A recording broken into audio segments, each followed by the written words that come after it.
Hello everyone, it's Trevor G. Blake from trevorgblake.com. I have a couple of close friends who I love and admire and respect, and after maybe a couple of drinks too many, they've been saying that I talk about money too much these days. And they're not referring to when we're together.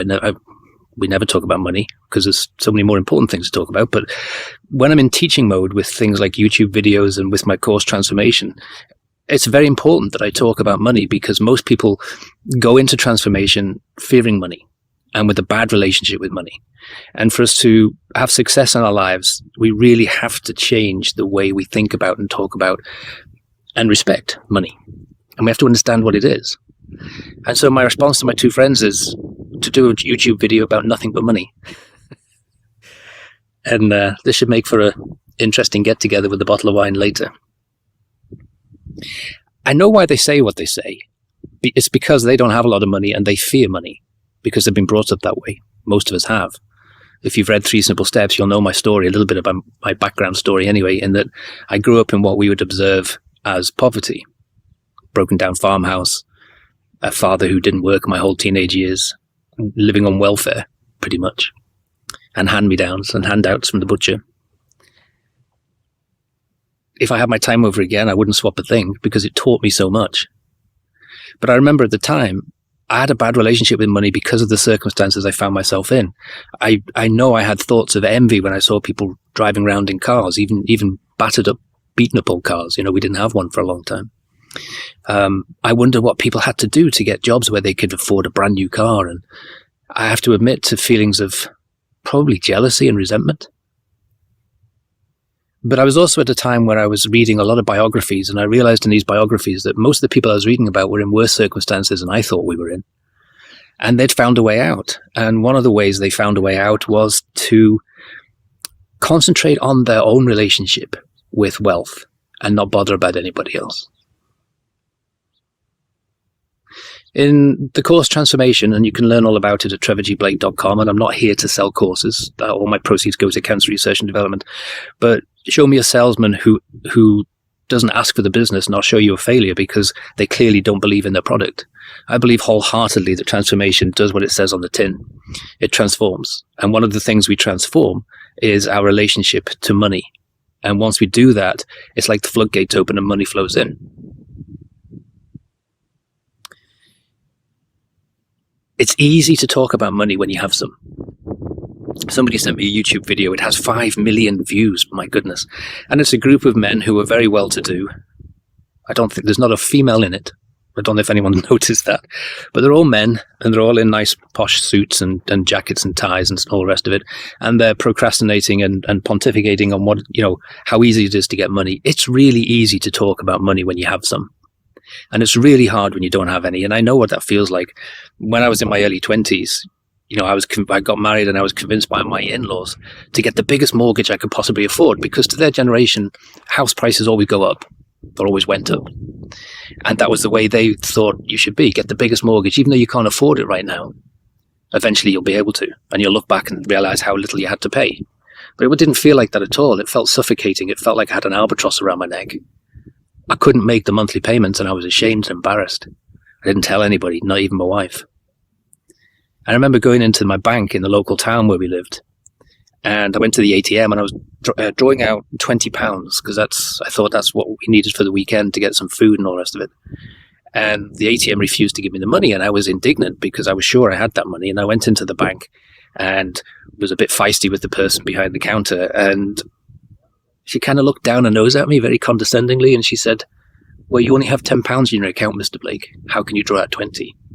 And I was so embarrassed. And I slunk out. I took the £10, but I slunk out of the door. Everyone overheard it, and everyone was sort of laughing in their heads at me, or at least I thought they were. I felt they were. So I know what it feels like to be in crushing debt. It's embarrassing and it's stressful, and you get sleepless nights, and sense of shame. But it doesn't have to be like that. And so I read biographies from people like C.J. Walker, Madam C.J. Walker. She's a real hero of mine. Obviously, I've not met her because she died a long time ago. But she was born to slaves in a time when the only work available was for men and by law could only be agriculture. She had nothing. She was malnourished and lost her hair. She was abused. I mean, she had the worst possible circumstances for anyone to think about having money. And yet, not that long later, less than a decade later, she became America's first female millionaire in a time, we're talking, in the 1800s, in a time when that would be like a multi-billionaire today. And that inspired me. And so I read deep, and I read those biographies over and over to try and find the secret. And I realized the secret was that she wasn't afraid of money. She didn't fear it. And when she got it, she didn't hold on to it and stagnate it. She allowed it to flow. And so back to the course transformation, what we have in there are some activities that allow us to understand that money is energy. Everything in the universe is energy. It's an irrefutable scientific fact. I say this over and over on my YouTubes, and still people deny it. But you can't deny it. The world, the universe is energy. And energy follows laws, whether you believe in them or not. These are real laws, not silly made-up laws like law of attraction or law of averages. This is the law of energy, thermodynamics, and that says that energy can neither be created nor destroyed, but only converted into another form. And so money is simply a conversion of the energy of labor, or the energy of service, or the energy of productivity, converted into something that has no intrinsic value by itself. A method of transferring service and goods through this energy into something else, something you purchase, or something you invest in, or something you build.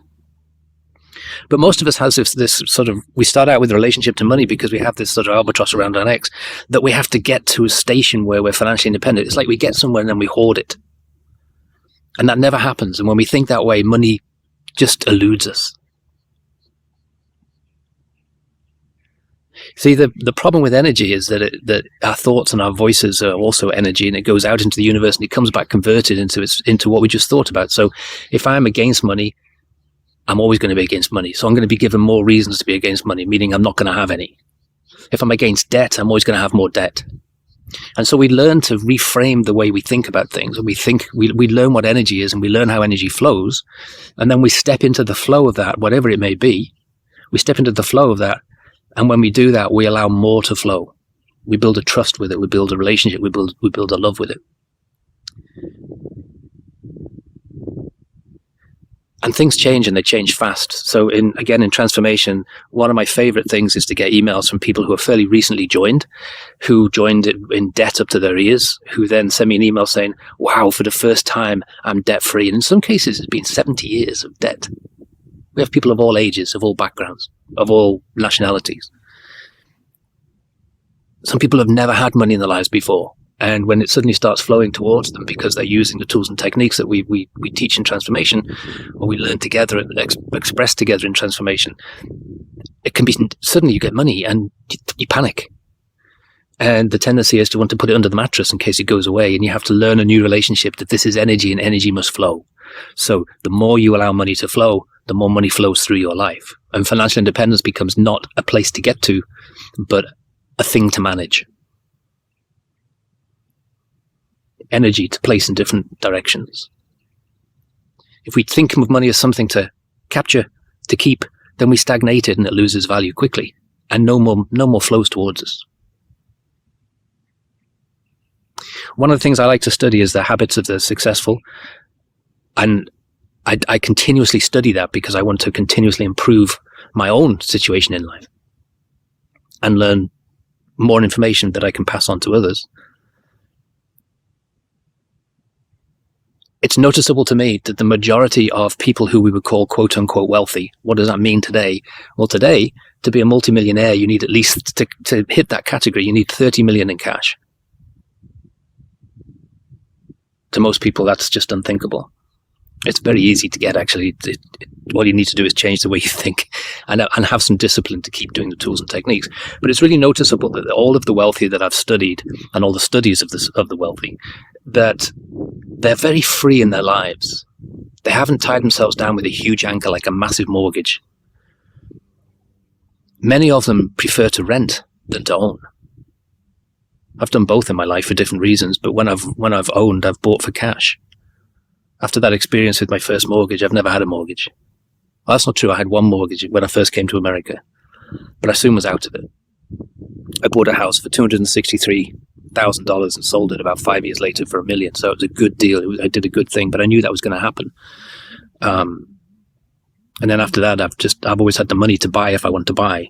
But I actually like to lease because of the freedom it gives me. And the reason I like that is that when you get into understanding money and understanding the energy of life, and you get into transformation, well, guess what happens? You transform.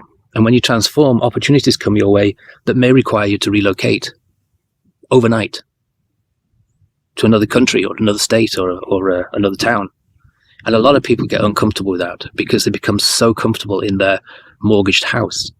They become so set in their ways, but they still want financial independence. And they're not willing to move. They're not willing to accept the changes that life requires from you if life can help you get to your dream of being financially independent. It pays to be light on your feet.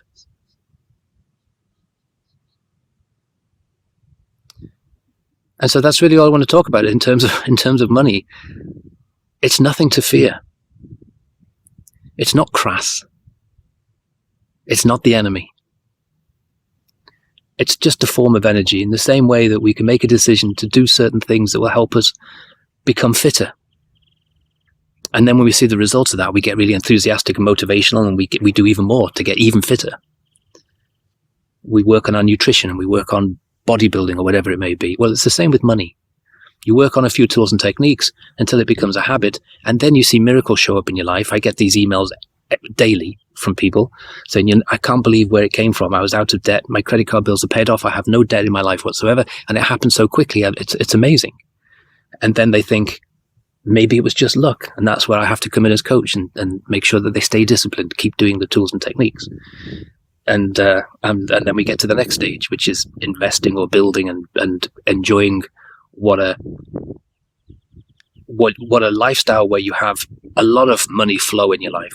The amazing things that you can do with that for the benefit of the universe, the benefit for other people, not just for yourself. It's a very inspiring place to be.